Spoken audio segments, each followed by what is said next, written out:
আসসালামু আলাইকুম। রমজানের শেষ 10 দিন খুবই গুরুত্বপূর্ণ রাত। রমজানের শেষ 10 দিন খুবই গুরুত্বপূর্ণ। এই রমজানের শেষ 10 দিনের ভিতরে একটা রাত আসে, সেই রাতের নাম হলো লাইলাতুল কদর। লাইলাতুল কদর এত গুরুত্বপূর্ণ রাত, আল্লাহ তাআলা বলেন, তোমরা যদি লাইলাতুল কদরের রাতে 2 রাকাত নফল নামাজ পড়ো, আমি তোমাদেরকে 1000 বছর নফল নামাজ আদায় করলে যে সওয়াব, তার চেয়েও বেশি সওয়াব তোমাদেরকে দান করব।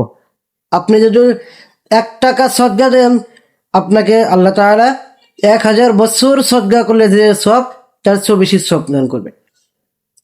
আর আপনি যদি প্রতি রাতে 3 বার করে সূরা ইখলাস পড়ে ঘুমাতে পারেন, কুল হু সূরা আপনারা সবাই জানেন সূরাটা, এই সূরা ইখলাস পড়ে যদি আপনি 3 বার করে সূরা ইখলাস পড়ে যদি ঘুমাতে পারেন, তাহলে কি একটা কোরআন খতমের সওয়াব হয়, তাই না?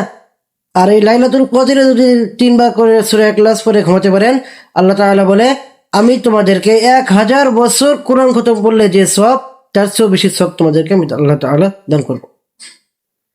আর আপনারা লাইলাতুল কদরের রাতে এই দোয়াটা বেশি বেশি করে আমল করবেন। এই দোয়াটা কি হলো?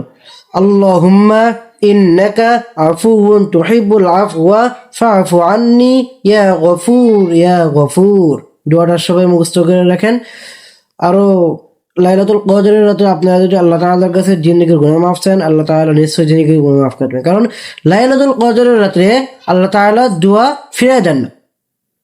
আল্লাহ তাআলা লাইলাতুল কদরের রাতে দোয়া ফিরিয়ে দেন না। তাই সবাই বেশি বেশি করে লাইলাতুল কদরের রাতে আল্লাহ তাআলার কাছে জিন্দেগির গুনাহ মাফ চান, আল্লাহ তাআলা নিশ্চয়ই জিন্দেগির গুনাহ মাফ করে দেবে।